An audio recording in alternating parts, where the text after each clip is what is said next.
3장 21절에서 31절까지의 말씀입니다. 자, 이 로마서 3장 21절부터는 특별히 21절은 로마서에 있어서 어떤 첫 번째 절정을 이루는 어떤 중요한 고비를 맞게 되는 부분입니다. 왜냐하면 오늘 본문 21절을 보면 율법 외에 하나님의 한 의가 나타난다라고 이렇게 이야기하고 있어요. 과연 이 의가 뭐냐? 지금까지 이야기한 거를 뒤집는, 지금까지 말씀 사도 바울이 로마서에 이야기하는 거와는 다른 이야기를 이제 시작을 하고 있는 거거든요. 이 부분이 오늘 사실 아주 중요한 부분이 되는 겁니다. 자, 21절 한번 보십시오. 이제는 율법 외에 하나님의 한 의가 나타났으니 율법과 선지자들에게 증거를 받은 것이라. 자, 지금 율법 외에 다른 것이 이제 나타났다고 이야기하잖아요. 이게 과연 뭐냐라는 거죠. 자, 제가 다시 한번 로마서의 전체 흐름에 대해서 좀 이야기를 하고 이 부분을 좀 설명을 해야 될 것 같은데요. 자, 지금까지 사도 바울이 로마서를 통해서 이야기한 게 서론에 로마서 1절부터 17절까지를 제외하고 나서는 이거예요. 그냥 네. 사람은 죄인이다. 이게 사도 바울이 이야기한 거예요. 그러니까 일반적으로 사람은 죄인이다. 하나님을 알만한 것들을 모든 창조 질서와 신성 가운데 보여줬음에도 불구하고 오히려 그거를 우상 숭배하는 것으로 바꿔버렸고, 그 수많은 정말 죄 가운데 빠졌다. 그러니까 여기에 대해서 유대인이 뭐라 그래요?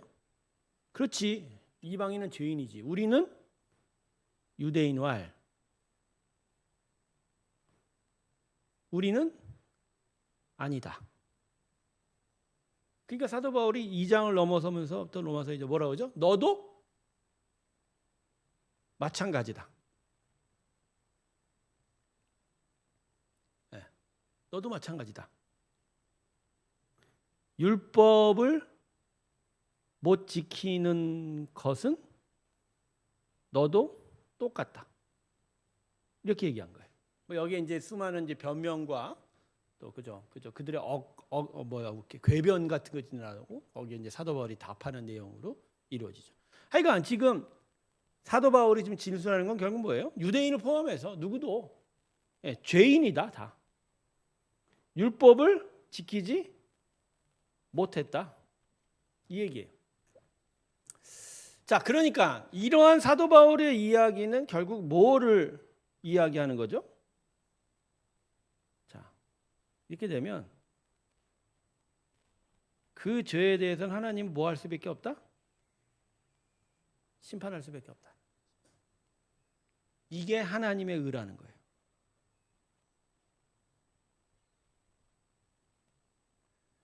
사도 바울이 지금 되게 로마서가 말씀이 복잡한 것 같지만 심플하게 얘기하면, 그죠? 1절부터 17절까지는 어떤 로마서의 서론 부분인가 그건 제쳐놓고 로마서 1장 1절부터 18절까지, 그 다음에 지금 3장 20절까지 결국 이게 얘기하고 있는 거예요. 사람은 죄인이다.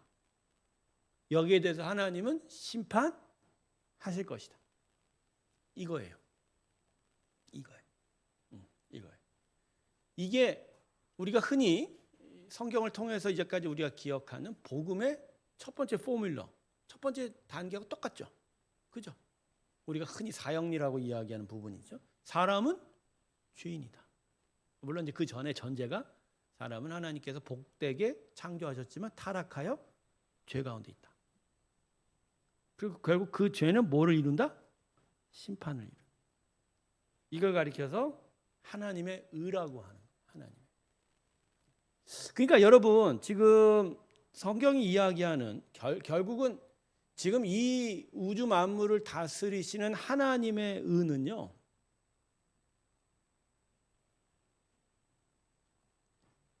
결국 이거예요. 죄에 대한 뭐죠? 심판이에요. 물론 이제 요 밑에는 다른 것도 있죠. 그죠? 선에 대한 보상이 있죠.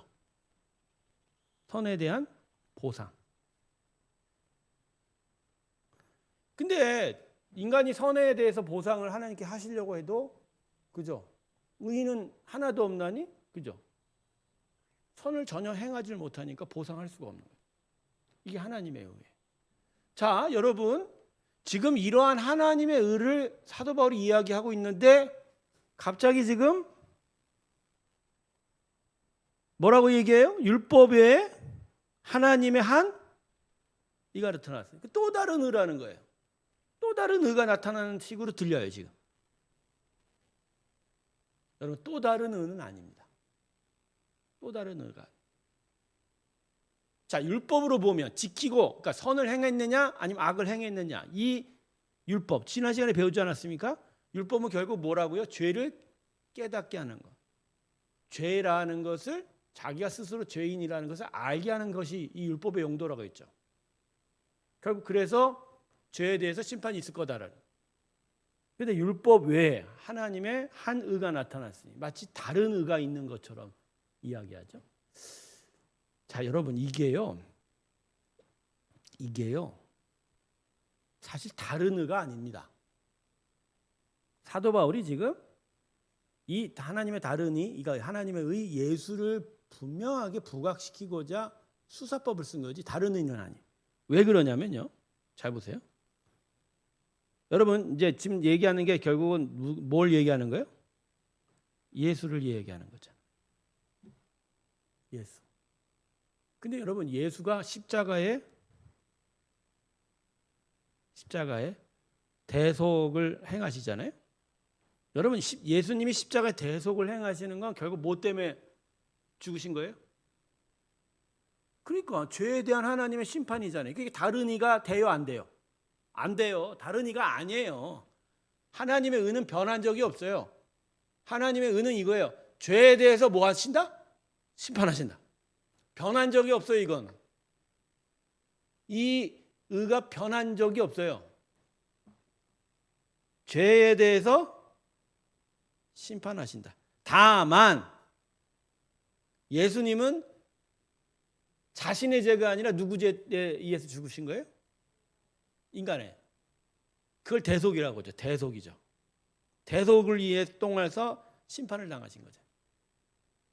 그래서 지금 이 본문에서 다른 이, 율법 외에 다른 이라고 이야기를 하고 있는 거지, 엄밀히 말하면 근원적인 의는 변한 적이 없어요.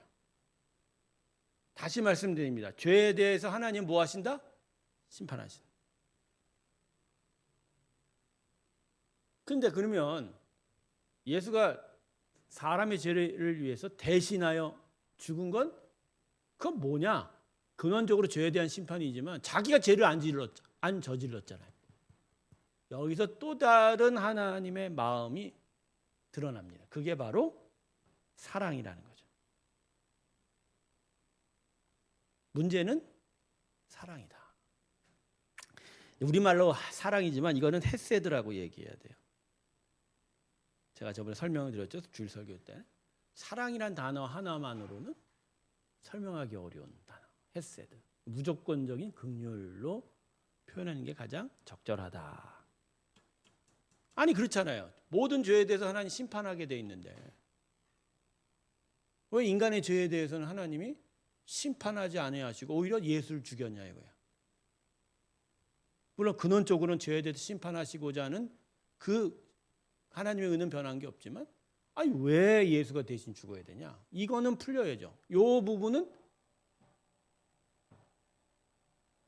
사랑으로 이야기하는 거예요. 자, 이런 부분에서 이 부분에서 이것을 사도 바울이 하나님의 한 의라고 이야기하는 포인트입니다. 그러니까 지금 헷갈려요. 지금 제가 여러분에게 얘기한 건 죄에 대해서는 하나님은 심판하시나 그러나 인간의 죄에 대한 하나님의 뭐가 있다? 용서하심과 사랑이 있다. 이게 또 하나님의 의라는 거예요. 네. 그러니까 하나님의 의가 몇 개예요? 마치 두 가지처럼 보이죠? 심판과 용서, 사랑. 그래서 제가 계속 여러분에게 반복하여 가르치죠. 하나님의 의는 동전의 양면과 같다. 하나예요. 근데 앞뒤면의 모양이 다를 뿐이다. 잘 생각하세요. 하나님의 용서 사랑은요, 그냥 용서하지 않아요. 대가가 있어요. 그게 죄에 대한 심판이에요. 또 죄에 대한 심판이어도 그냥 죄에 대해서 심판하지 않으세요. 거기에는 뭐가 개입돼 있어요? 사랑이 개입돼 있어요. 예수가 개입돼 있어요. 그래서 예수가 오신 이후로, 아니죠, 예수가 오신 이후 이전에도 이게 원칙이 적용이 되는데 결국 심판을 하셔도 예수를 믿으면 심판이 적용이 돼야 안 돼요? 안 돼요. 그러니까 이게 죄에 대한 심판이라고만 얘기하면 안 돼요. 또 우리에 대한 사랑이라고만 또 얘기하면 안 돼요. 이 두 가지가 같이 가는 거예요.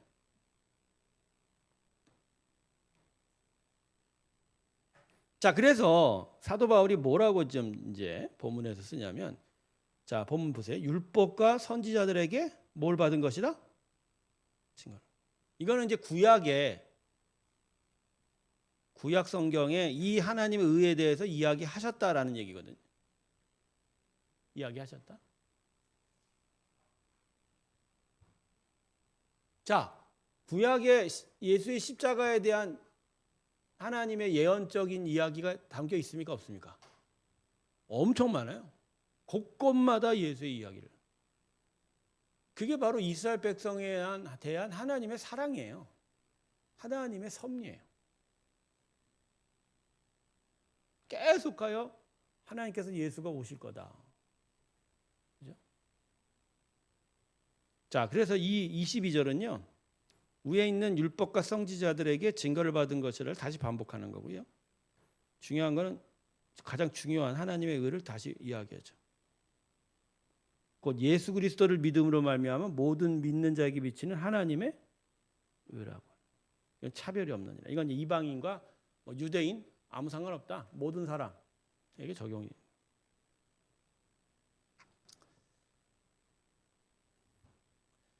자, 그러니까 여러분, 여기서 이제 중요한 거 하나를 우리가 배워야 됩니다.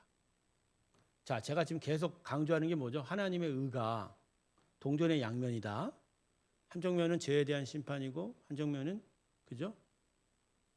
예수를 통한 용서하심 사랑이다라고 했어요. 자, 그러면 우리가 예수를 통해서 하나님의 구원을 받았잖아요. 심판이 아니라. 그러면 그 의미가 뭐라는 거예요?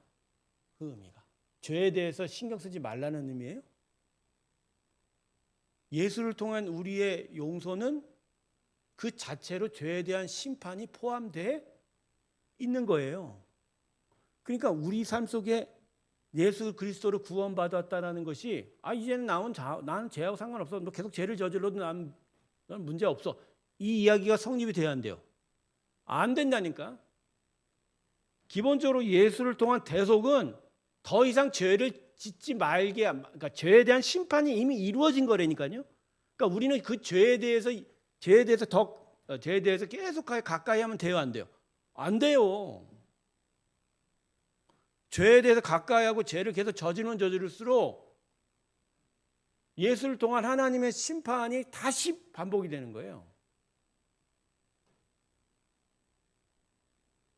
사람들은 예수의 구원을 너무 쉽게 생각해요. 내가 받은 거, 나한테 지금 이루어진 것 측면에서 보죠. 그러나 진짜 하나님의 본뜻은 심판이에요. 심판이라니까요.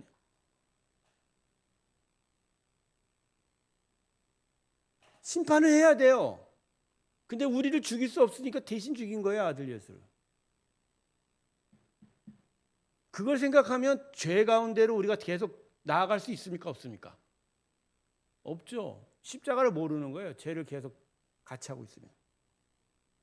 물론 여기에는 이제 인간의 연약함, 부족함, 의지의 박약들, 그죠? 육체의 연약함까지 다 있지만 기본적으로 예수 그리스도로 인하여 중생한, 다시 태어난 우리의 심령은 죄를 가까이 하면 안 되는 거예요. 그게 십자가 구원의 원리인 거예요. 자, 23절 보세요. 모든 사람이 죄를 범하였음에 하나님의 영광에 이르지 못하더니. 오히려 영광보다는 멸망에 이르게 되는 거죠. 그죠? 그러나 그리스도 예수 안에 있는 속량, 그죠? 용서하심, 대속으로 말미암아 하나님의 은혜로 값없이 의롭다 하심을 얻은 자 되었다.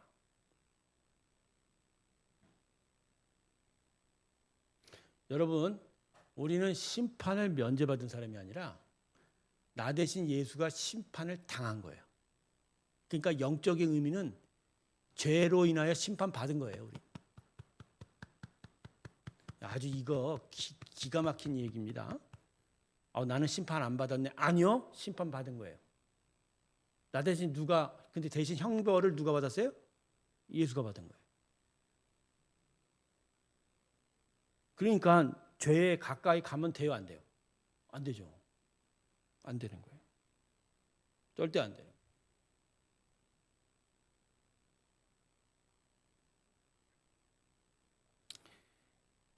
이거를 아직도 깨닫지 못하는 거예요, 영적 가치를.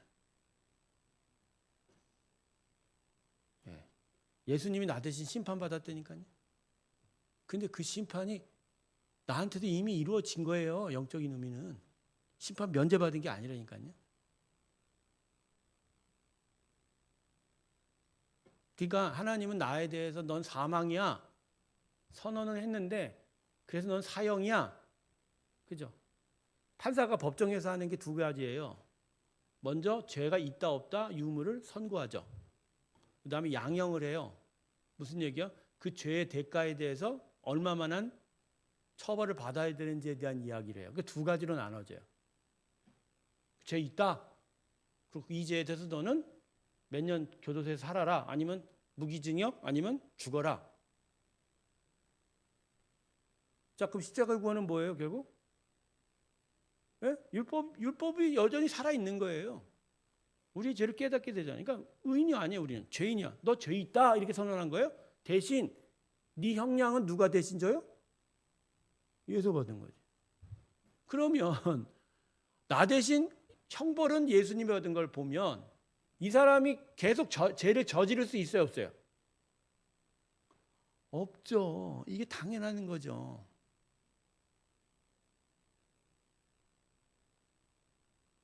그러니까 내가 나의 죄에 대해서 죄인이라는 선고가 내려진 거를 무시하면 안 된다는 얘기인데 초점은.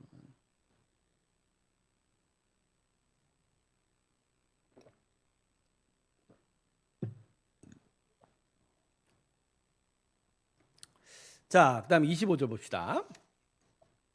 이 예수를 하나님이 그의 피로써 믿음으로 말미암는 화목제물로 세우셨습니다. 자, 이 부분은요. 예수 그리스도가 우리와 하나님 사이에서 어떤 역할을 하는지에 대한 이야기입니다. 또 다른 차원입니다.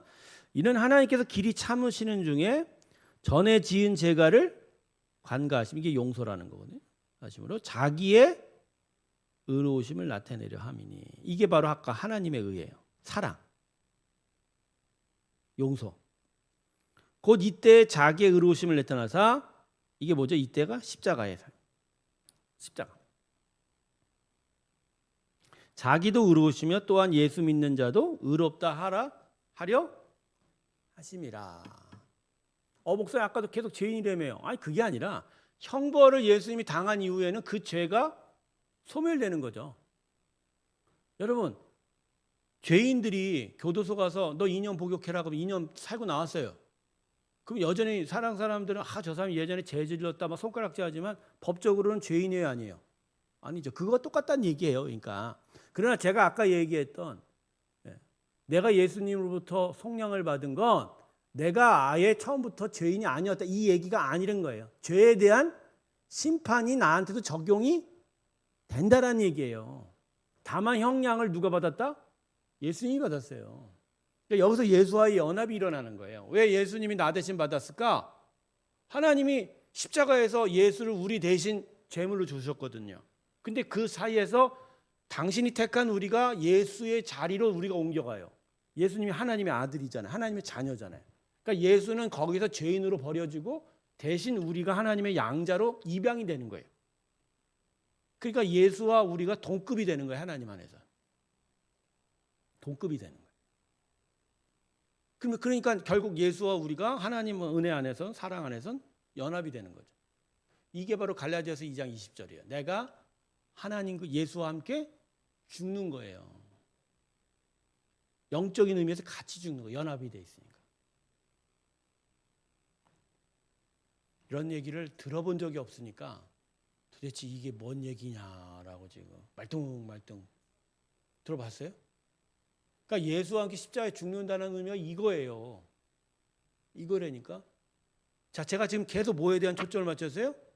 난 심판 안 받았어가 아니라 나도 같이 심판 받은 거예요. 대신 형량을 누가 짊어졌다? 예수님이. 그것뿐이에요. 그게 십자가. 그러니까 이게 얼마나 귀한 거냐고.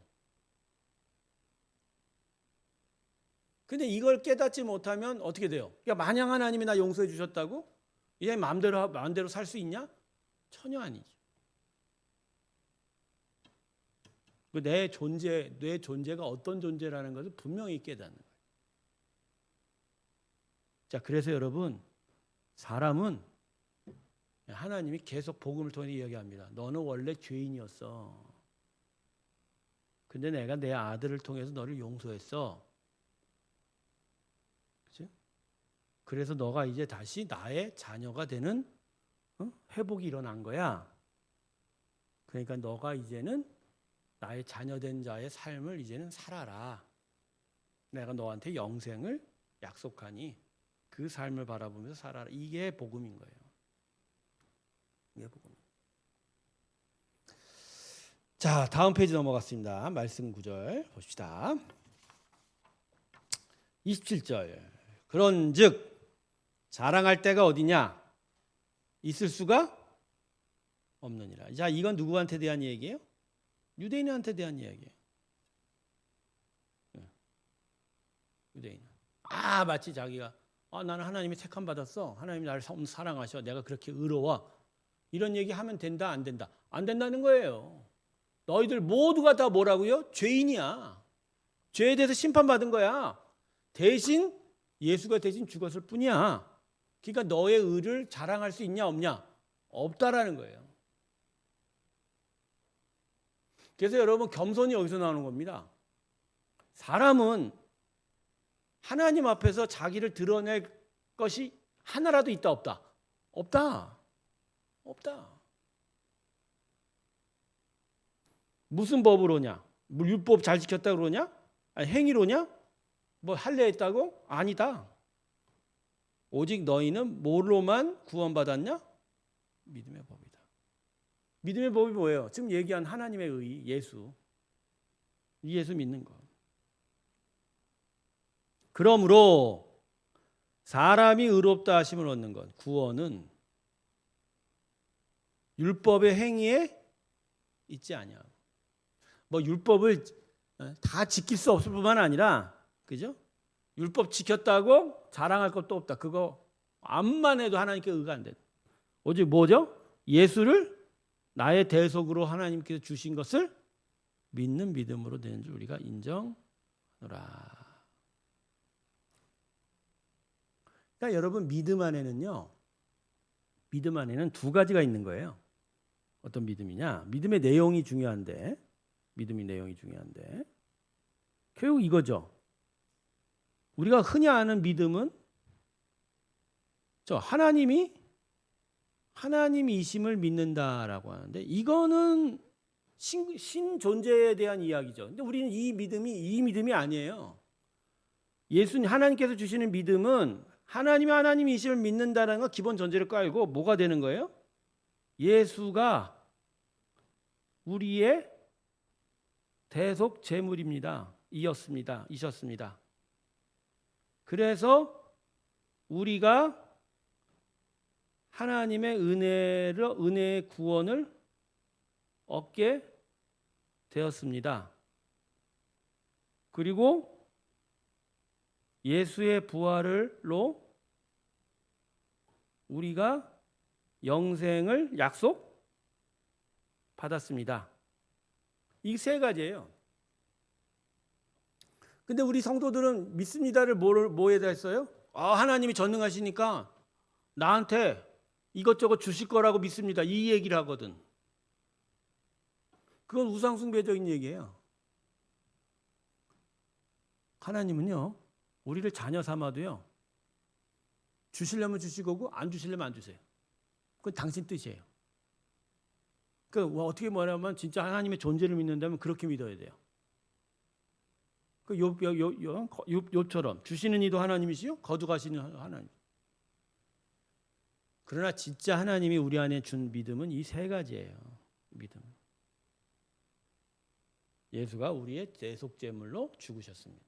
그래서 우리는 우리의 죄에 대해서 그러니까 형량을 안 받습니다.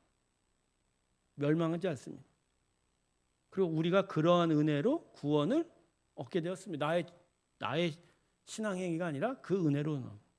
그리고 또 하나 더한 건 뭐죠? 이제는 이루어질 거, 앞으로 이루어질 소망.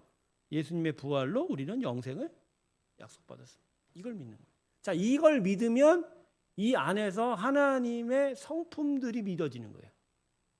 그리고 하나님이 나의 삶을 어떻게 지켜가시는지가 믿어가는 거예요.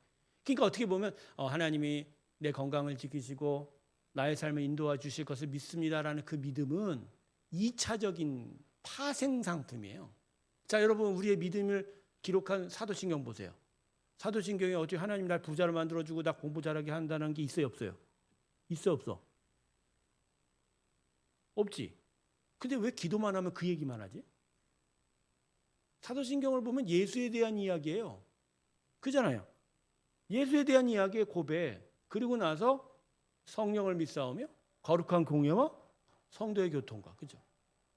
몸이 다시 사는 거고 영원히 살 거 대합니다. 이게 1차적인 거예요. 지금 제가 얘기한 이 세 가지죠. 이걸 통해서 하나님이 이러한 믿음의 은혜를 통해서 하나님이 우리의 삶을 인도하시고 지키시고 보호하신다는 2차적인 파생상품이 나옵니다.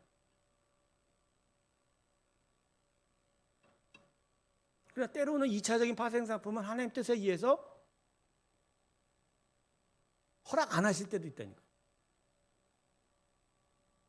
중요한 건 하나님이 지금 믿음 안에서 우리에게 분명하게 이루어질 걸 약속한 건 뭐냐? 너 예수를 믿어? 그러면 너는 너의 죄에 대해서 이미 그죠? 구원을 얻었다. 예수가 너를 위해서 대속돼. 그리고 그 구원의 은혜 안에 너가 서 있으니 이제 내가 너에게 영생을 주리라. 나를 끝까지 믿으면 너는 영원한 생명의 삶을 살게 될 것이다. 이게 믿음인 거죠. 그러니까 예수님이 공생애 동안 요한복음에 7가지 선언이 있잖아요. 그죠? 나는 빛이다. 나는 양의 문이다. 나는 목자다. 나는 생명수다. 나는 포도나무다. 이 모든 것들이 지금 뭐에 대한 얘기예요? 구원에 대한 얘기예요. 영원한 생명에 대한 얘기예요. 영적 가치에 대한 얘기예요.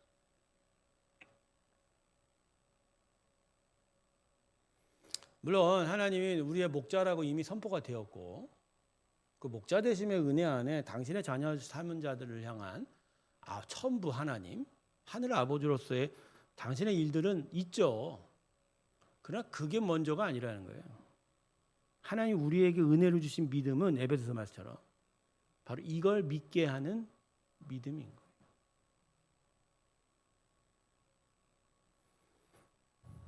자, 다시 또 이어갑니다. 29절. 하나님은 다만 유대인의 하나님이시냐? 또한 이방인의 하나님은 아니시냐? 진실로 이방인의 하나님도 되시라. 또 유대인들한테도 얘기합니다. 할례자도 믿음으로 말미암아 무할례자도 믿음으로 말미암아 의롭다 하실 하나님은 한 분이시라. 아주 중요한 선언이죠. 뭐 할례를 받건 못 받았건 상관없어. 구원은 뭐로만 이루어진다? 믿음. 예수를 믿는 믿음.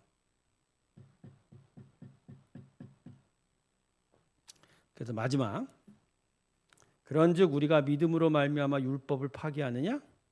그럴 수 없느니라. 도리어 율법을 굳게 세웁니다. 자, 이 부분은 좀 설명을 좀 필요합니다.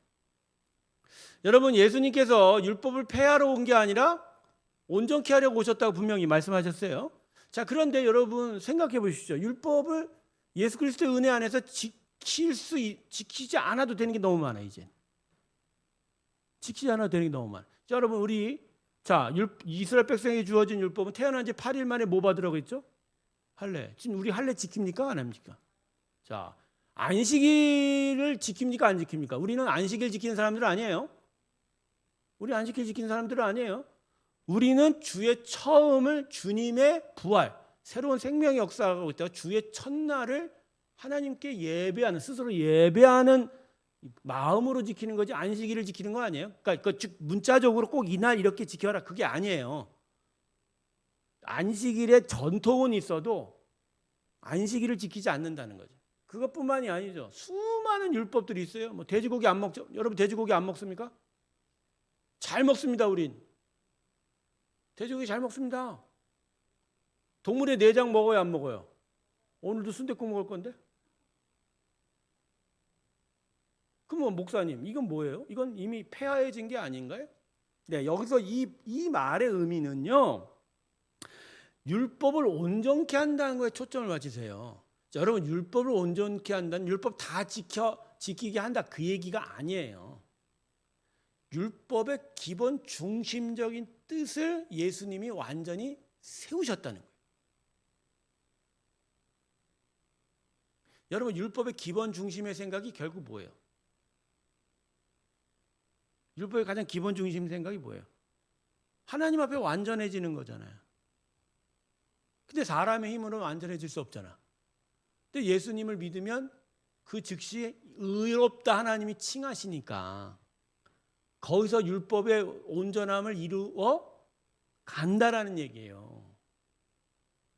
그러니까 율법을 다 못 지키고 지킬 수 없는 그 연약함에 예수님은 거기에 자신의 의를 뒤집어 씌우는 거예요.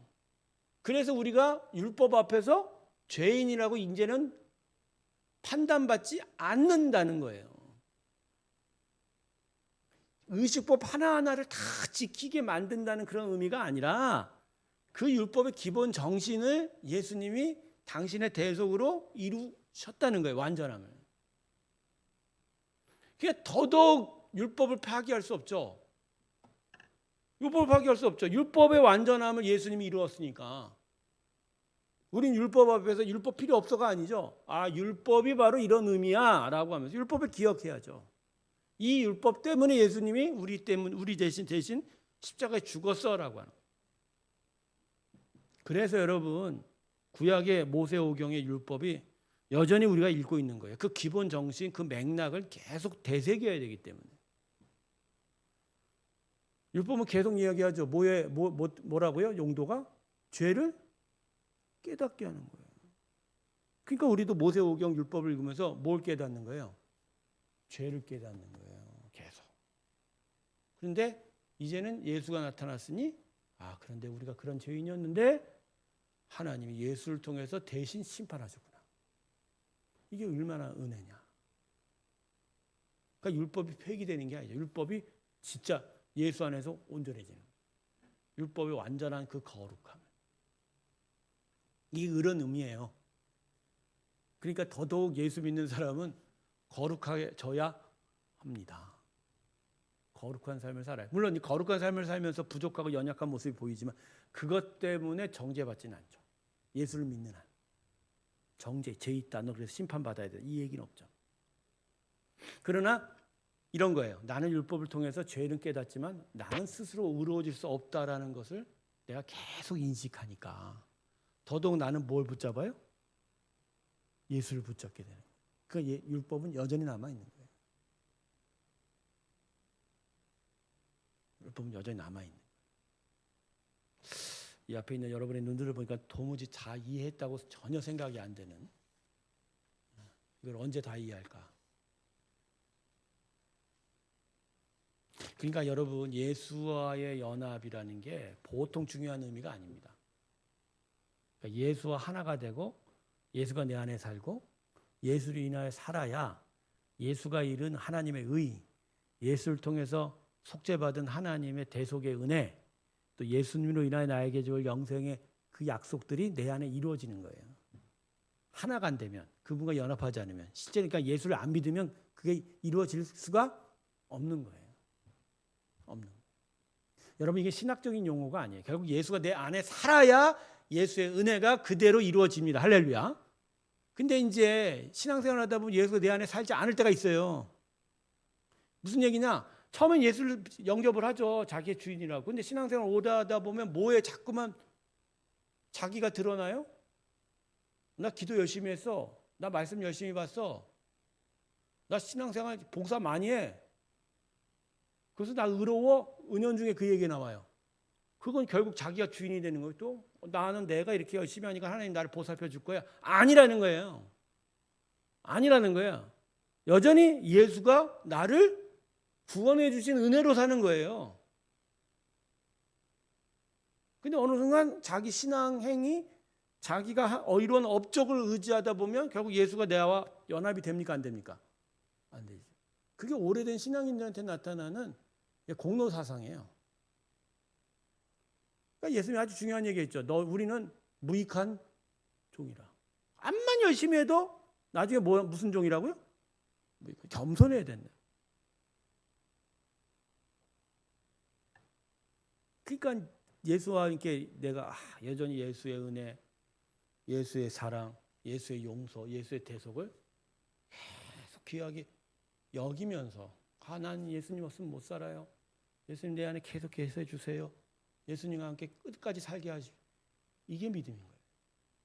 결국 자기로서는 구원받을 수 없는. 내가 뭐 교회 봉사 열심히 한 건 사실이겠지만 그러나 그 봉사로서 난 구원받을 수 없다. 나는 오직 예수와 함께 있어야 구원받는다. 여러분, 이 신앙을 갖게 되면요, 교회 안에서 흔히 일어나는 다툼도 없어요. 교회에서 흔히 일어나는 다툼이 결국 뭐예요? 서로 자기 잘났다고 하는 거잖아요. 여러분, 교회 안에서 성도들 만나 당신이 잘났습니다만 말만 해보세요. 어떤 싸움과 갈등도 필요 없습니다. 모든 다툼에 있어서 뭐라고 하면 됩니까? 당신이 잘났습니다. 그러니까 비아냥거리지 말고 당신이 비아냥거리면 안 돼. 비아냥거리면 싸움 나는 거야. 근데 오늘 너 왜 혼자 왔니?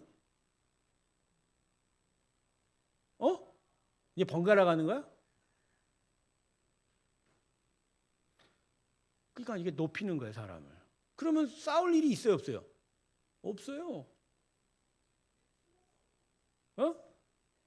아니, 틀린 거는, 그러니까 틀린 거를 말해주는 직분이 따로 있잖아. 그러니까 그렇게 질서 정리가 되는 거지. 기본적인 자세는 내가 얘기하지. 당신이 나보다, 말씀도 있잖아요. 남이 나보다 낫다고 여겨라.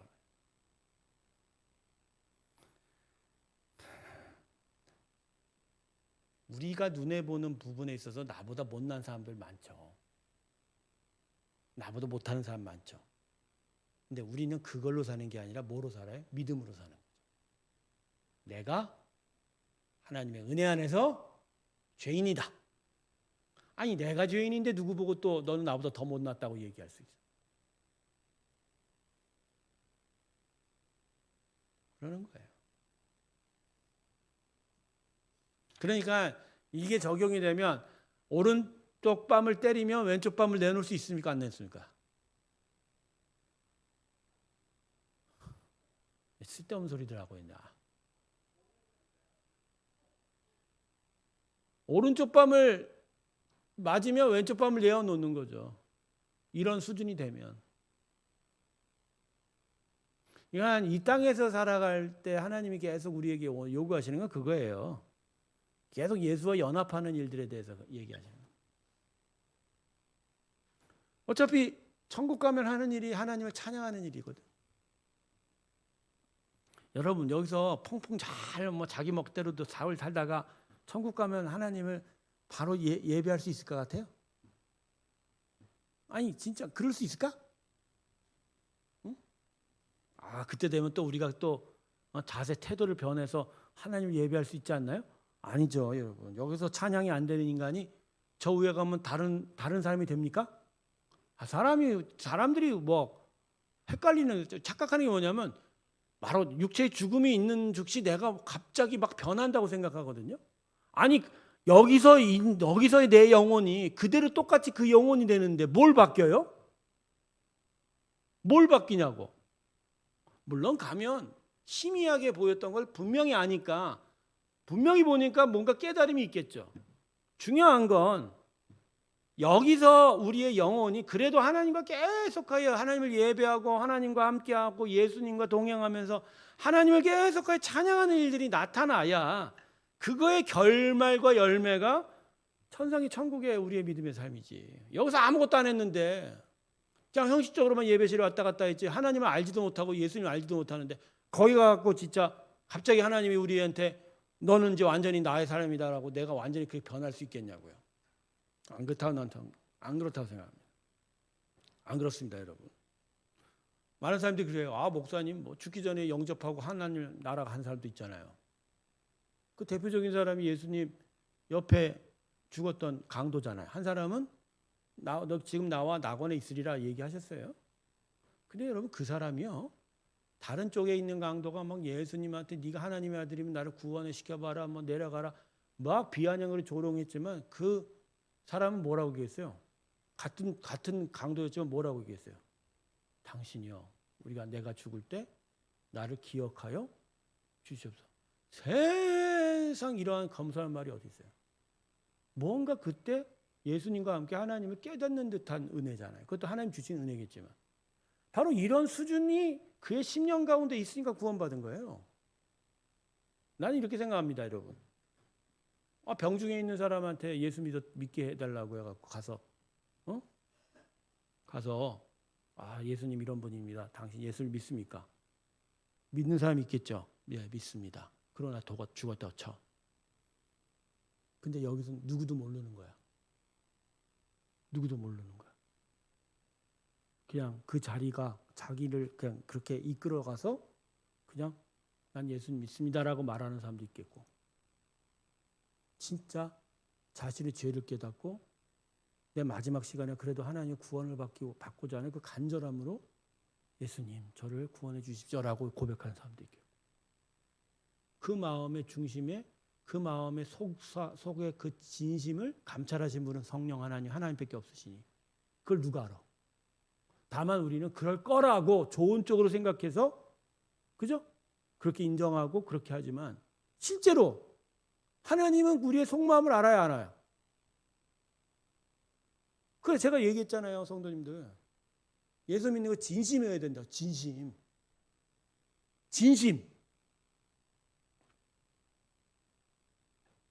내가 경험한 사람들 중에요, 들은 사람도 있고 이런 사람도 있어요. 자기가 누구한테 돈을 빌려줬는데 그 사람이 계속 돈 달라고 하니까, 그래서 자꾸만 그 돈 달라고 돈 갚으라고 하니까 그게 어떻게든 명언하고 싶어서 그 사람이 또 이제 그러면서 이제 복음을 전했거든요. 착하신 분이죠. 그 복음에 자기가 응답을 하면서 돈을 차일피일 안 갚은 거야. 이 사람이 그 말을 듣고 세례까지 받았다는 거 아니야. 내 얘기 들으는 거예요. 여러분, 이런 사람이 과연 구원을 받을 수 있어요, 없어요? 그 마음에 세례를 받은 그 신앙의 고백이 진심일까 아닐까? 조건부가 아니지. 완전히 가짜지. 내가 이걸 하면 저 사람이 날 좋게 봐서 나한테 돈 갚으라는 얘기 안 할 거라고 생각하니. 이런 사람도 있다니까요. 여러분, 한국 군대가 80년대, 90년대, 2000년대 뭔 일이 있어요? 논산 가면은 몇만 명 깔아놓고 진중세례 줬어요. 신앙교육도 안 했어요. 여러분, 군대 가서 훈련소 갔는데 군인들이 종교 생활을 해요. 주일날, 일요일날. 그럼 절에 갈래? 천주교 갈래? 교회 갈래? 근데 대부분 어디 가요? 교회 가요. 교회는 뭐 주니까? 초코파이 줘요.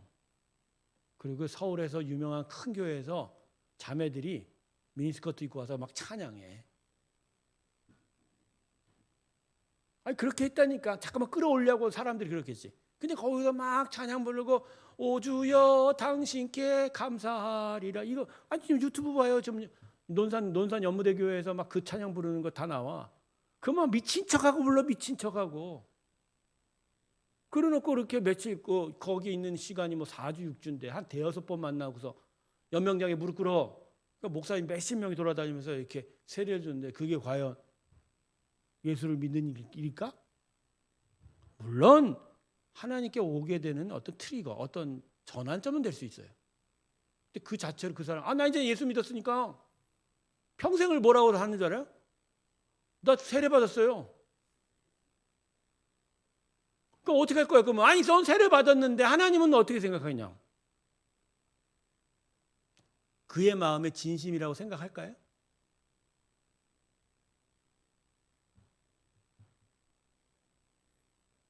여러분, 제가 이제 뭔 얘기하다가 여기까지 왔는지 모르겠지만, 여러분, 예수는 진심으로 믿는 거예요. 진심. 그 믿음으로 우리가 구원을 받는 거예요. 자, 말씀 풀이는 여기서 하고요. 그 다음에 자, 우리 강의 안으로 좀 넘어가도록 하겠습니다. 자, 우리 이제 처음부터 32절까지 같이 한번 읽어보도록 할까요? 시작. 이제는 율법 외에 하나님의 한 이가 나타났으니 율법과 선지자들에게 증거를 받은 것이라. 곧 예수 그리스도를 믿음으로 말미암아 모든 믿는 자에게 비치는 하나님의 은이 차별이 없느니라. 모든 사람이 죄를 범하였음에 하나님의 영광에 이르지 못하더니 그리스도 예수 안에 있는 성령으로 말미암아 하나님의 은혜로 값없이 의롭다 하심을 얻은 자 되었느니라. 이 예수를 하나님이 그의 피로써 믿음으로 말미암는 화목제물로 세우셨으니 이는 하나님께서 길이 참으시는 중에 전에 지은 죄를 간과하심으로 자기의 의로우심을 나타내려 하심이니 곧 이때 자기의 의로우심을 나타내사 자기도 의로우시며 또한 예수 믿는 자를 의롭다 하려 하심이라. 그런즉 자랑할 때가 어디 있느냐? 있을 수가 없느니라. 무슨 법으로냐? 행위로냐? 아니라 오직 믿음의 법으로니라. 그러므로 사람이 의롭다 하심을 얻는 것은 율법의 행위에 있지 아니하고 믿음으로 되는 줄 우리가 인정하노라. 하나님은 다만 유대인의 하나님이시냐? 또한 이방인의 하나님은 아니시냐? 진실로 이방인의 하나님도 되시느니라. 할례자도 믿음으로 말미암아 또한 무할례자도 믿음으로 말미암아 의롭다 하실 하나님은 한 분이시니라. 그런즉 우리가 믿음으로 말미암아 율법을 파괴하느냐? 그럴 수 없느니라. 도리어 율법을 굳게 세우느니라. 자, 넓은 그림 보기 봅시다. 사형 집행을 기다리는 죄수의 심정은 어떨까? 모든 희망은 물거품처럼 사라져 버렸고 헤어날 수 없는 어둠의 구석에 묵묵히 앉아서 초조하게 그날을 기다리는 신세를 마음속에 그려보라. 하나님의 법정에서 유죄를 판결받고 사형 판결을 받은 우리도 똑같은 사형수의 신세가 아닐까요? 그러던 어느 날 감옥의 문이 헐려니고 당신은 이제 완전히 용서받았소라는 목소리가 기전에 들려왔다. 이제 우리 앞에는 죽음이 아니라 영원한 생명이 기다리고 있는 것이다. 어떻게 이런 일이 가능할 수 있을까? 또 왜 이런 기회가 우리에게 제공되는 것일까? 질문 1. 당신이 재판장인데 사랑하는 사람이 죄인으로 피고석에 앉아 있다면 법대로 판결하는 일과 그 사람에 대한 사랑 사이에서 어떤 갈등을 느끼겠는가? 법대로 판결은 해야 되겠죠. 그렇지만 법대로 판결하는 과정에 그 마음에 갈등은 무척 심하겠죠. 사람의 죄를 향한 하나님의 마음이 이렇지 않을까요? 자, 창세기에 보면 아담과 하와를 타락한 이후에 하나님께서 내어 쫓으십니다. 근데 내어 쫓는 건 여러분이 착각하고 있는 게 있는데 내어 쫓는 기적적인 이유는요. 저 선악과도 손댄 아담과 하와가 생명과실도 손댈까 봐 걱정이 되신 거예요. 그래서 하나님이 아담과 하와의 타락 이후에 첫 번째로 에덴 동산에 취했던 조처가 뭐냐면 생명과를 하얀검으로 둘러싸 보호했던 거예요. 동시에 아담과 하와를 에덴에서 쫓겨난 거죠. 그러니까 쫓아냈다는 건 버렸다는 의미는 아니에요. 오히려 더 큰 죄를 지을까 봐 영구적으로 그에게 죄의 상태가 고착될까 봐 이걸 염려하여 격리 조치시킨 거예요. 왜냐하면 격리 조치한 이후에도 하나님께서 아담과 하와와 그 후손들에게 말씀하시고 계세요. 그건 여전히 교류가 일어났다는 얘기거든요. 그런 거니까 버린 건 아니죠. 그런데 그 쫓아내는 과정 속에서 하나님이 독특하게 하신 일이 있어요. 뭘 하셨죠? 가죽옷을 입혔죠.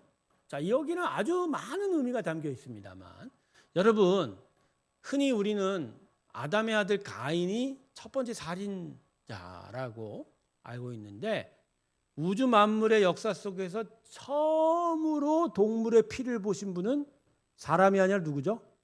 하나님이죠. 에덴 동산의 어떤 동물 하나는 그때 희생을 당한 거예요.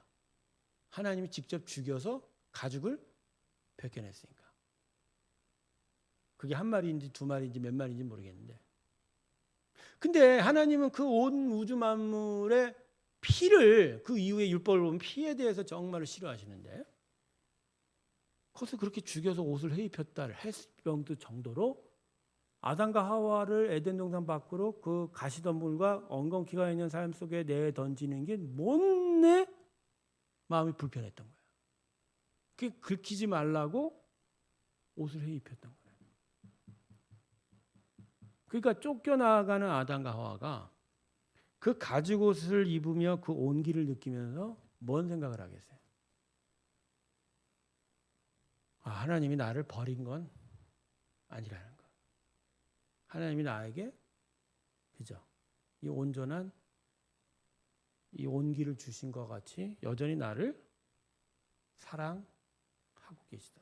저는 여기서 여기가 원복음이라고도나 나중에 예수님의 십자가 보혈을 의미한다고 이렇게 직접적으로 연결하는 사람이 있는데 거기까지 연결할 필요는 없고요.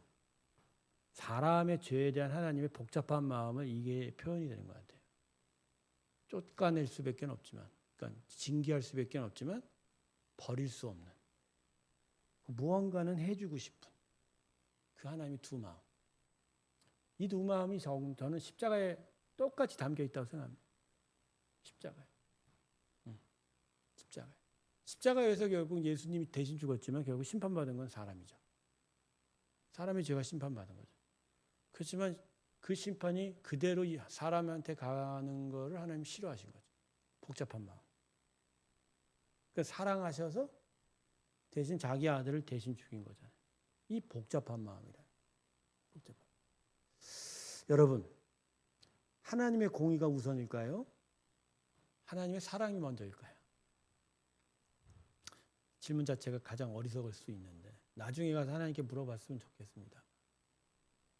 그럼에도 불구하고 마지막 날에 대심판도 있고 결국 예수를 통해서 안 믿는 자들은 심판받는 자라요. 그래서 신학자들은 하나님의 공의가 우선이다라고 이야기하는 사람들이 꽤 많습니다. 근데 그 무서운 하나님이 아니라 그 공의 가운데서도 자신의 아들, 사실 자신이죠. 하나님입니다. 자신이 죽어 대속의 은혜를 이루신 걸 보면 하나님의 사랑도 분명하다. 이렇게 얘기합니다. 자, 본문 관찰을 해야 되는데 시간이 없어서 다음 주에 이 강의안을 보고 답을 좀 달아보도록 하겠습니다.